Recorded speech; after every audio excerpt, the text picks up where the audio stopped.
Je vous invite à prendre vos Bibles et regarder avec moi dans Ésaïe chapitre 31.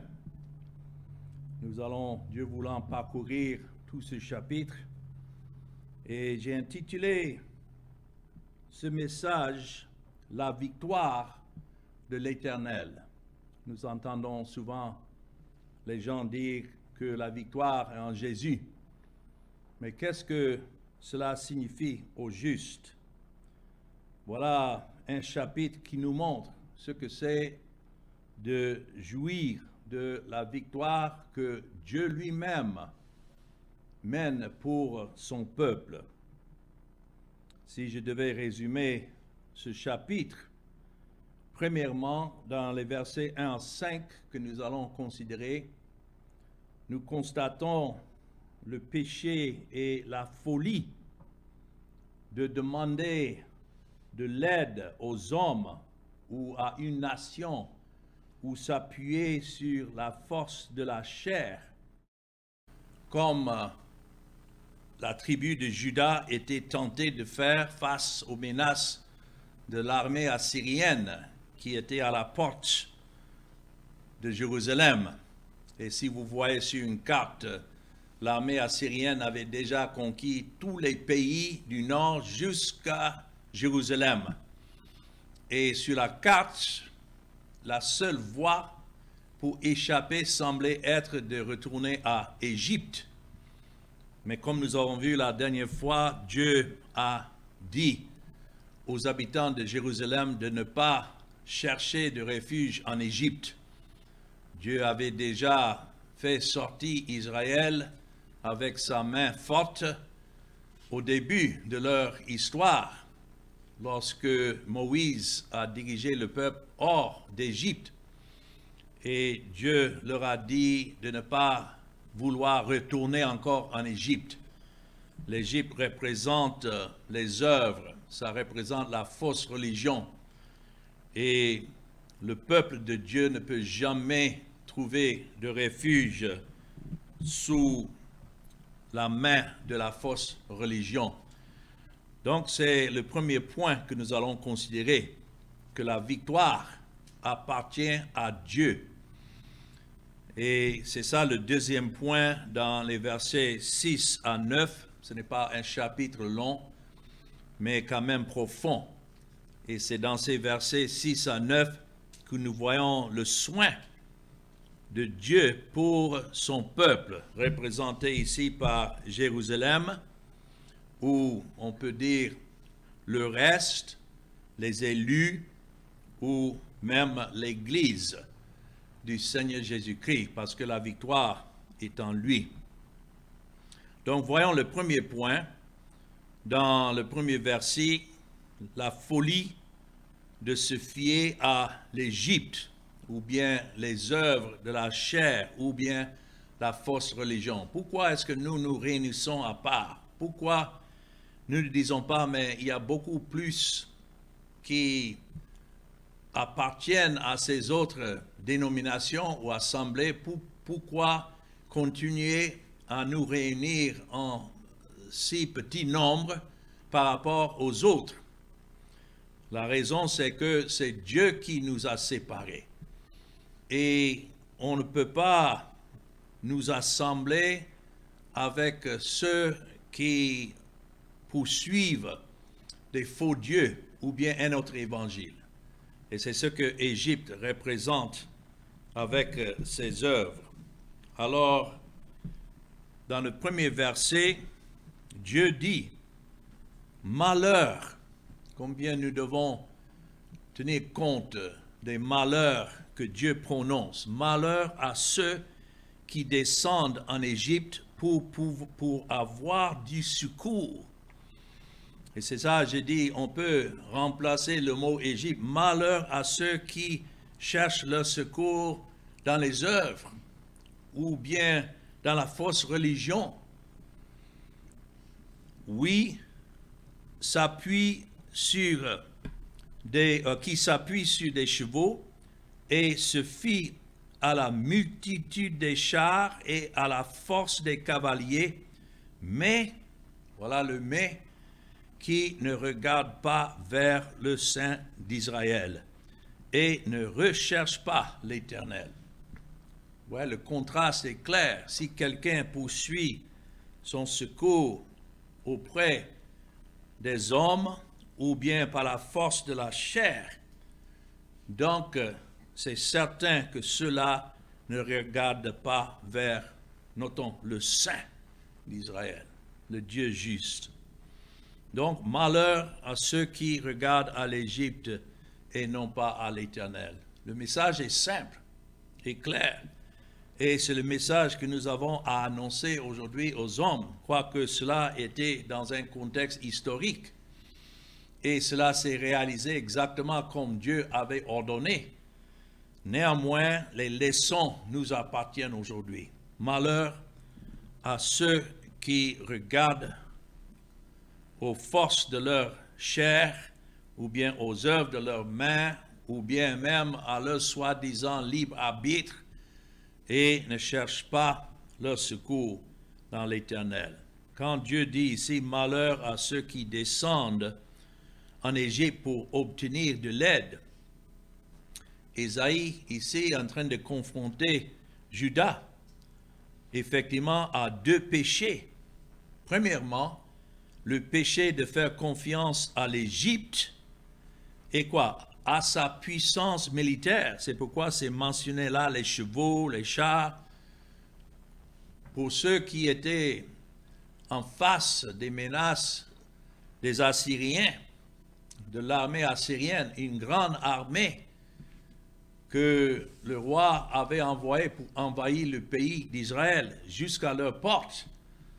Il faut dire que, regardant en Égypte avec ses chars et ses chevaux, ses cavaliers, parce qu'à cette époque, Égypte était une puissance mondiale aussi.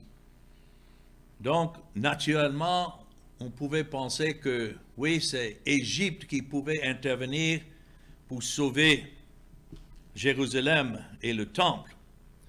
Mais Dieu dit malheur à ceux qui cherchaient leur secours de cette manière. Donc ça, c'était le premier péché, de faire confiance aux hommes ou bien à l'Égypte, plutôt de regarder à l'Éternel. Et ça, c'est le deuxième péché alors. Le péché de ne pas se tourner uniquement vers le Saint d'Israël. Vous savez, ça c'est la repentance. La repentance, c'est de se tourner vers le Saint de l'Éternel et se confier en Jésus-Christ seul. On ne peut pas distinguer ou séparer la repentance et la foi. Les deux vont ensemble. Celui qui se repent, sa repentance est vers Dieu. Il n'a pas d'autre secours. Et aussi en Jésus-Christ. Mais Judas, ici, a estimé qu'ils avaient une raison de faire confiance aux chars, parce qu'ils étaient nombreux.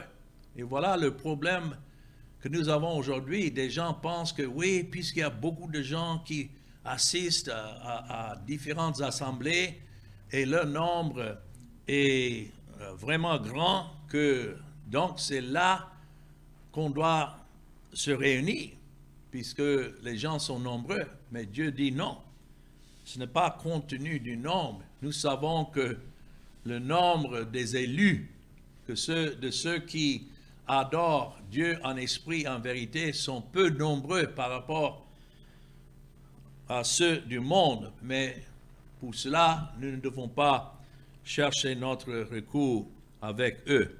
Aussi, Judas a estimé qu'ils avaient une raison de faire confiance aux cavaliers, parce que les cavaliers étaient très forts, mais ils ne semblaient pas trouver une raison de faire confiance au Seigneur. Quelle folie d'imaginer que le salut pouvait venir de l'homme et non pas du Seigneur. Bien sûr, il y en avait qui n'ont pas abandonné leur foi. Dieu avait toujours un reste parmi eux. Mais leur foi ici, pour la plupart, leur confiance était en soi. Et voilà ce qui condamne les hommes. Tout le monde vit par une foi. Tout le monde a une foi en quelque sorte. Mais quel genre de foi? La seule foi acceptable à Dieu est celle qui regarde à Dieu seul et ne se confie pas en soi. Il y en a aujourd'hui qui ont une foi dans leur foi et ils sont fiers de leur soi-disant foi, mais cette foi n'a pas pour objet le Seigneur. Cela fait partie de notre condition humaine, la dépravation du cœur, que laissé à nous-mêmes, on allait toujours se fier en soi et non pas regarder à l'Éternel. Ou bien, comme les dirigeants de Jérusalem, comme des prédicateurs de nos jours, faisant confiance à l'Égypte ou à leur dénomination et leur hiérarchie, que de faire confiance à Dieu tel qu'il se révèle dans la parole. C'est pourquoi dans le psaume chapitre 20 et le verset 7, nous lisons ceci, psaume chapitre 20 et le verset 7. C'est écrit: « Je sais déjà que l'Éternel sauve son oint, il exaucera des cieux de sa sainte demeure par le secours puissant de sa droite. » Donc, d'où vient le salut? Quand c'est écrit par le secours puissant de sa droite, qui est à sa droite dans la majesté divine? Ce n'est autre que le Seigneur Jésus. Et donc, pourquoi c'est écrit dans le verset 6 du même psaume 20, « Nous nous réjouirons de ton salut. » Quand les gens posent la question, mais est-ce que l'homme ne peut pas perdre son salut? Oui, l'homme perdra ce qui est son salut, mais l'homme ne peut pas perdre ce qui est de Dieu. Le salut de Dieu est sûr et certain. C'est pourquoi le verset 6 dit, « Nous lèverons l'étendard au nom de notre Dieu. L'Éternel exaucera tous les vœux. » Voilà ce que ça signifie de regarder à l'Éternel et à l'Éternel seul. Maintenant, revenons dans mon texte, Ésaïe 31. Encore la folie, tout cela sous le titre de la folie de se fier à l'Égypte ou bien autre chose, autre puissance que Dieu. Ici, nous voyons dans le verset 2, « Lui aussi, cependant, il est sage, il fait venir le malheur et ne retire point ses paroles. Il s'élève contre la maison des méchants et contre les secours de ceux qui commettent l'iniquité. L'Égyptien est homme et non Dieu. Ses chevaux sont chair et non esprit. Quand l'Éternel étendra sa main, le protecteur chancellera, le protégé tombera, et tous ensemble ils périront. » Voilà les raisons que Dieu donne maintenant de ne pas se tourner vers les Égyptiens. C'est une autre manière de dire que Dieu est plus puissant que les hommes les plus forts.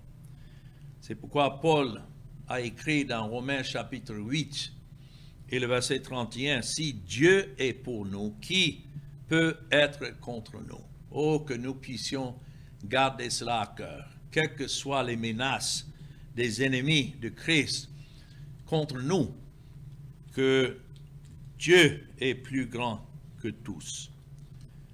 Quand c'est écrit, pourtant, il est aussi sage et apportera un désastre. Lui aussi, verset 2, cependant, il est sage. Bien que Judas ne semblait pas trouver de raison pour faire confiance à Dieu, les raisons étaient là. Et c'est Ésaïe donc qui les a appelés à se souvenir de ces raisons. Et ça commence par qui est Dieu et comment Dieu est souverain, qui est plus sage que tous. Et dans sa sagesse, il sait juger les ennemis, mais ça serait en son temps. C'est pourquoi c'est écrit, il est sage, il fait venir le malheur. Dieu est souverain et exerce sa sagesse non seulement dans sa manière de sauver des pécheurs, mais dans sa condamnation des pécheurs. C'est pourquoi Judas devrait faire plus confiance à Dieu qu'aux Égyptiens, ou de se confier à leurs armées, car Dieu seul est celui qui tient la sagesse de toutes choses, celui qui ordonne toutes choses viennent de sa main. Et donc même le désastre qu'il allait apporter contre ses ennemis, il allait exercer cela en son temps. C'est lui, c'est écrit là, qui se lèvera contre la maison des malfaiteurs. Voilà pourquoi nous avons raison de se patienter. Souvent, quand nous sommes menacés par ceux qui s'opposent à l'Évangile, nous avons la tendance de vouloir faire quelque chose, ou bien combattre, ou réagir, tout cela. Non, patientons-nous, restons calmes et regardons à l'Éternel, parce que Dieu le dit bien dans le verset 3, les Égyptiens n'étaient que des hommes et non Dieu. Et leurs chevaux n'étaient que de chair et non d'esprit. Là, le mot esprit pouvait même être écrit en majuscule. Qui est l'homme face à l'esprit de Dieu? L'homme n'est rien.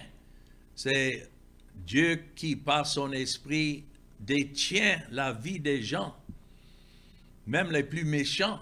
Et au moment voulu que Dieu retire son esprit, voilà, l'homme même le plus puissant, le plus sage, va tomber et doit mourir.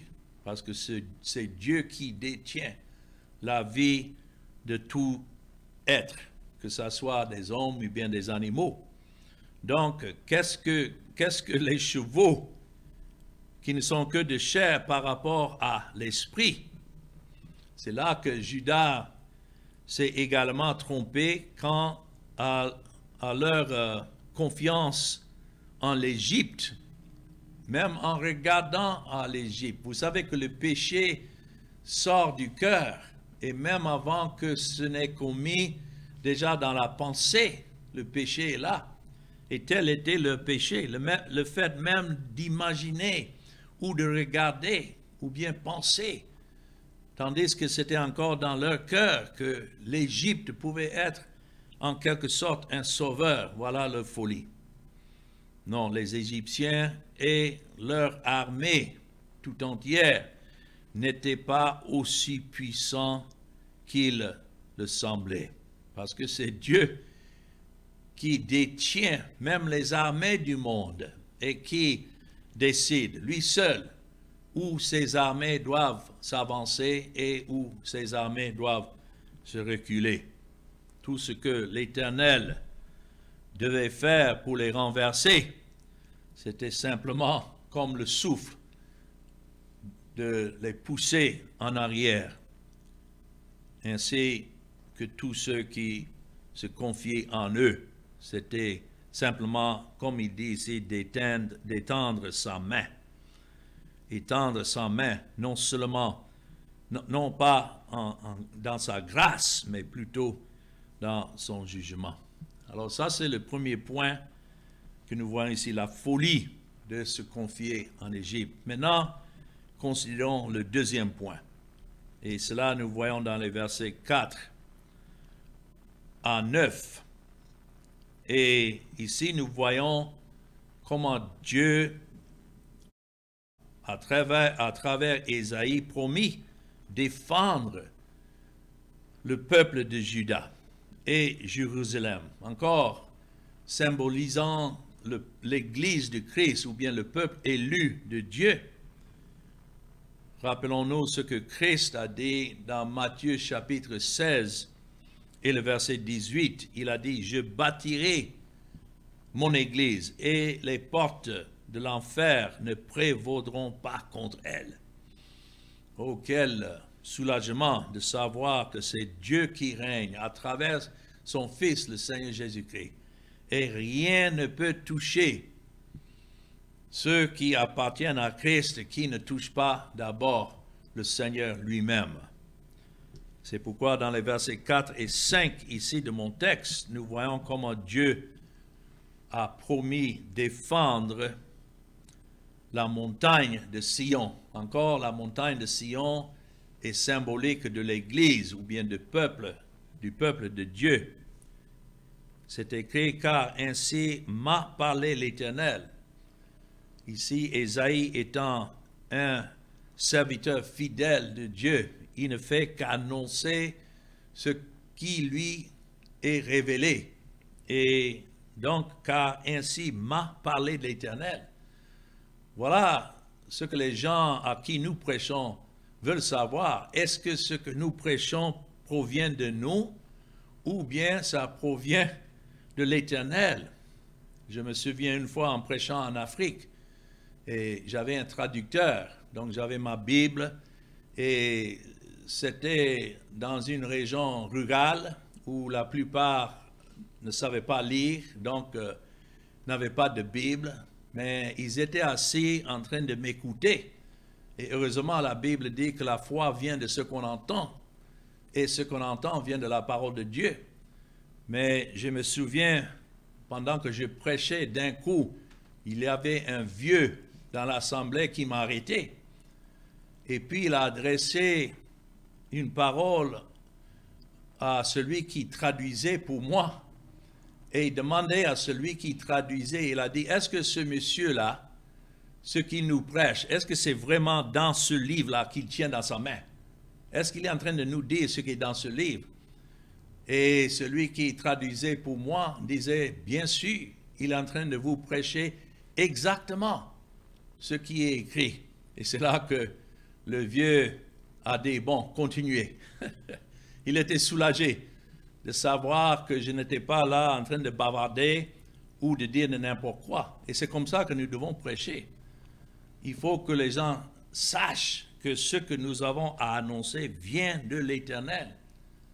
Et c'était exactement le cas au temps d'Ésaïe. Tout le monde n'avait pas des écritures dans leurs mains. Et donc, c'était nécessaire qu'ils sachent que, effectivement, ce que Ésaïe avait annoncé était la vérité. Et voilà comment il a expliqué dans le verset 4, « Car ainsi m'a parlé l'Éternel, comme le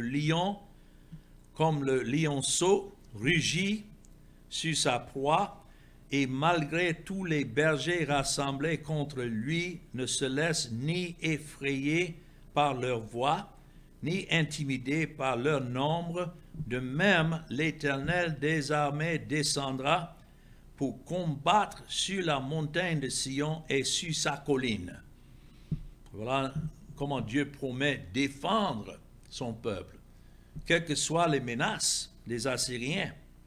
Et ça continue dans le verset 5, « Comme des oiseaux déploient les ailes sur leur couvée, ainsi l'Éternel des armées étendra sa protection sur Jérusalem.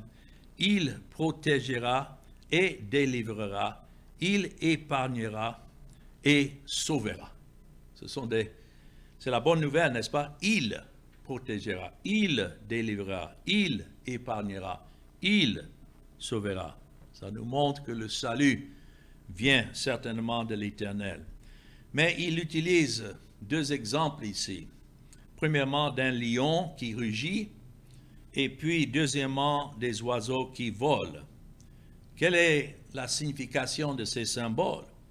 Comme le lion qui rugit dans le verset 4, nous voyons comment l'Éternel des armées devait descendre pour combattre pour le mont Sion. C'est là où il avait placé son temple.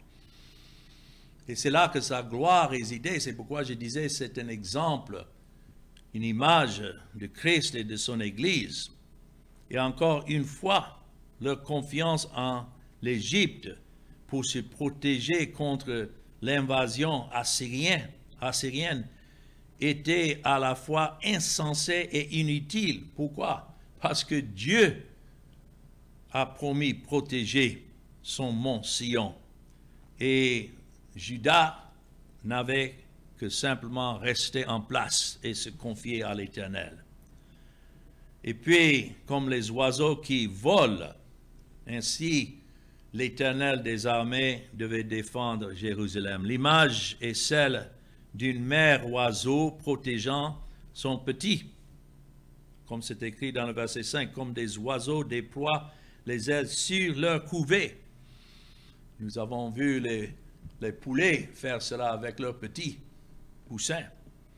Ainsi, Dieu défendra Jérusalem avec la férocité, non seulement d'un lion, mais aussi la tendre sollicitude d'un oiseau. Voilà les deux aspects de Dieu que nous voyons là. Dieu dans sa justice et sa colère en train d'agir, mais aussi dans sa grâce et sa miséricorde représentée par l'oiseau en train de protéger ceux qui lui appartiennent.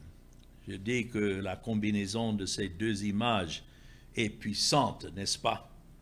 Comme des oiseaux qui volent, qui viennent d'en haut et ne peuvent donc pas être évités, qui volent vite et qui s'engagent résolument lorsqu'ils s'aperçoivent que leurs petits sont en grand danger.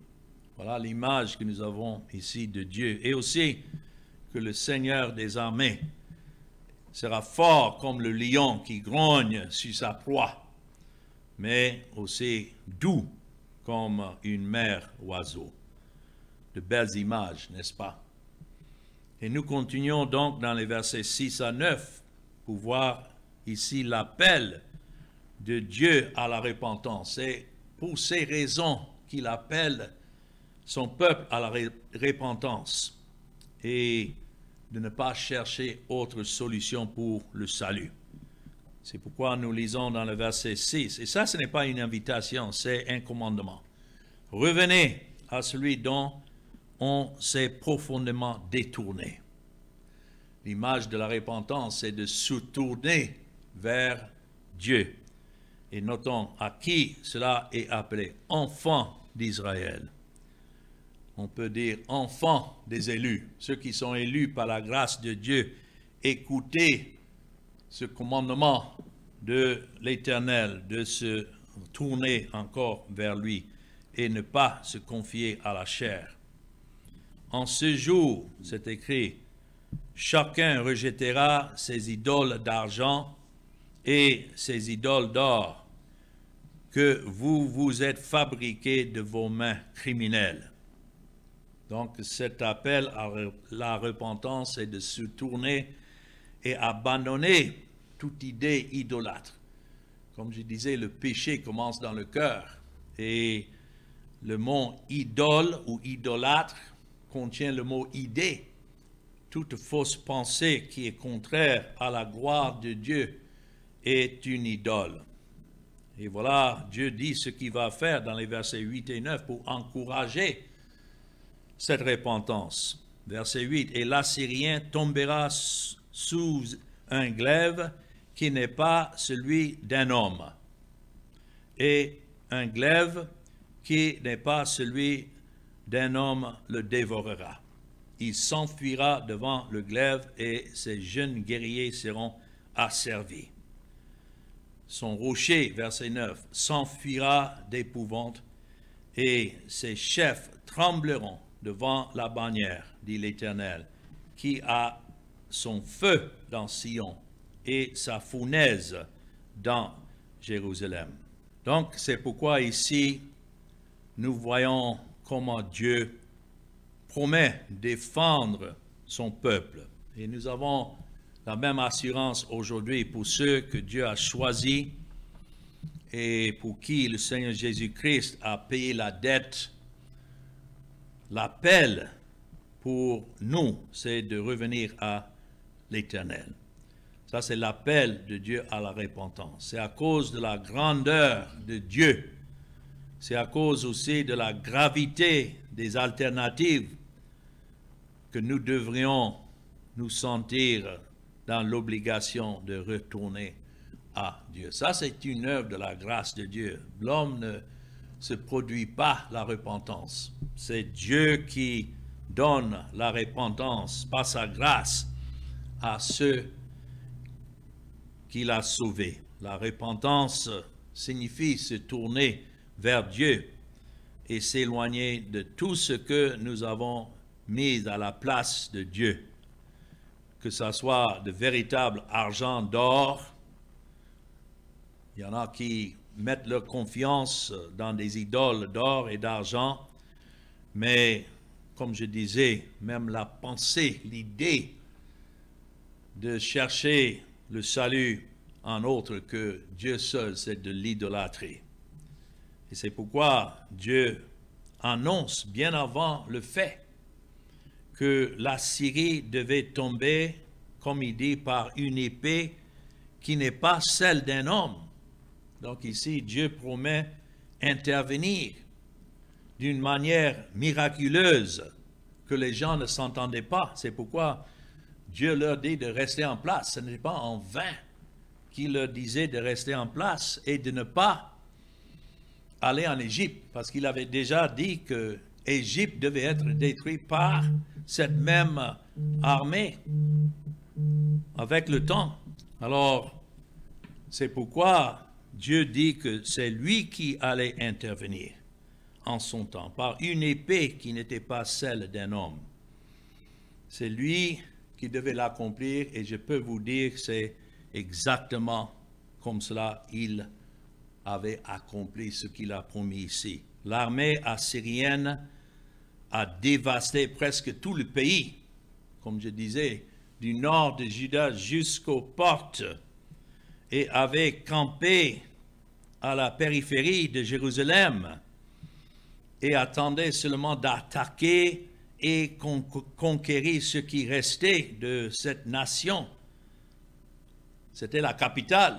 Donc, la Syrie avait une fausse confiance que le résultat dépendait même d'eux, mais tel n'était pas le cas. Si vous regardez dans le deuxième épître, ou bien le deuxième livre des rois, 2 Rois chapitre 19 et le verset 35, et voilà ce qui correspond. L'histoire des rois nous donne l'arrière-plan même de ce que nous lisons ici dans le prophète Ésaïe qui vivait à cette époque. Et dans 2 Rois chapitre 19 et le verset 35, notons ce qui est écrit ici. On n'a pas le temps de lire tout le chapitre, mais voilà le point clé ici de ce que Dieu avait promis. Il dit, cette nuit-là, l'ange de l'Éternel sortit et frappa dans le camp des Assyriens, notons, 185 000 hommes. Et quand on se leva le matin, voici, c'étaient tous des corps morts. Alors, Sanchérib, roi d'Assyrie, leva son camp et partit et s'en retourna et il resta à Ninive.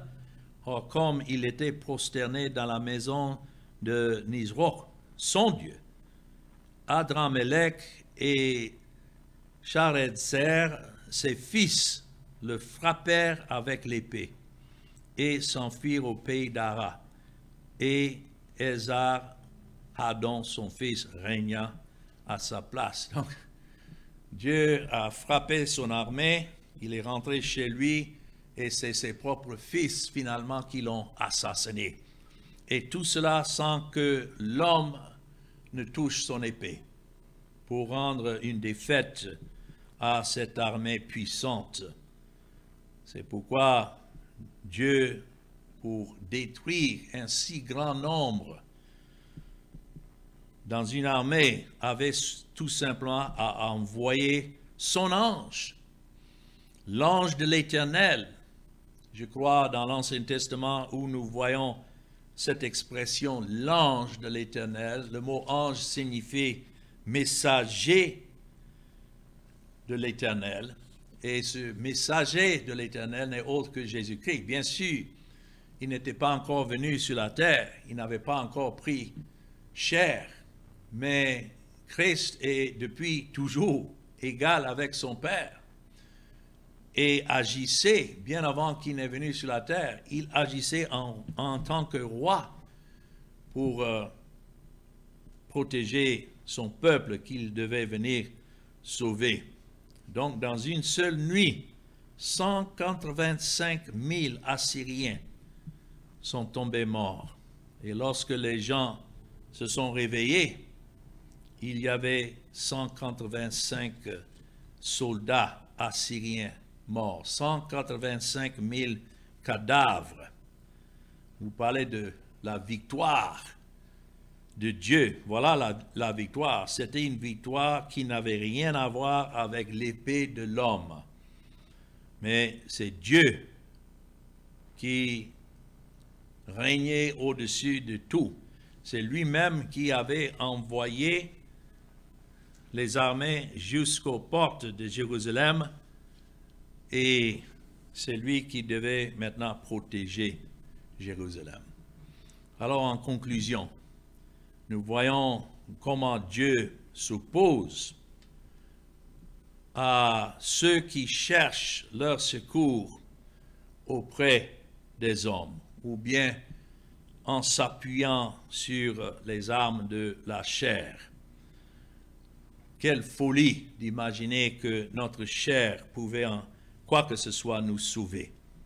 Et vous voyez, j'espère la leçon spirituelle que pour notre salut éternel, ça ne dépend pas de notre chair, ça ne dépend pas de notre décision, ça ne dépend pas de notre dévouement, mais tout dépend de la grâce de Dieu, de son élection, de la grâce qui choisit ceux qu'il voulait sauver et qu'il a sauvés en envoyant son Fils, le Seigneur Jésus-Christ, dans ce monde. Paul a écrit aux Galates que si la justice venait de la part de l'homme, donc Christ est mort en vain. Vous rendez la mort de Christ sans signification si vous croyez que l'homme pouvait faire quand même ce que Christ est venu accomplir. Non, c'est en effet parce que l'homme ne peut pas, par sa puissance ou sa chair ou sa volonté, gagner le salut. C'est pourquoi c'était nécessaire que Christ vienne. Alors cette leçon est très claire dans ce passage que nous venons de voir. Mais oh, quel message aussi de savoir que lorsque Dieu agit, il agit puissamment. Et nous savons que lorsque Christ est venu, il a agi puissamment contre tous les ennemis spirituels de son peuple. Nous avons des ennemis plus grands que nous, trop grands que nous, pour nous. Notre chair et le monde, le diable, ou bien même la loi de Dieu. Il y en a qui disent, non, mais au moins la loi, je vais m'efforcer à l'obéir. Cette loi même ne peut pas vous sauver. Tout ce que la loi peut faire, c'est de vous condamner. Pourquoi? Parce que la loi exige une obéissance parfaite, ce que vous ne pouvez pas. Mais Christ est venu et Christ, à travers sa vie, a accompli parfaitement tous les préceptes de la loi et par sa mort, il a accompli la pénalité de la loi, ce que la loi exigeait comme peine, la peine de la loi, il a accompli. Et c'est pour cela que nous sommes sauvés, sans que nous-mêmes, nous levons même notre main. C'est pourquoi c'est la folie quand les prédicateurs demandent aux gens de lever leurs mains ou baisser la tête pour recevoir la bénédiction du salut. Non, ce n'est pas en ce que nous faisons, mais c'est dans l'œuvre de Christ seul. Alors que le Seigneur bénisse cette parole que nous venons d'entendre à sa seule gloire.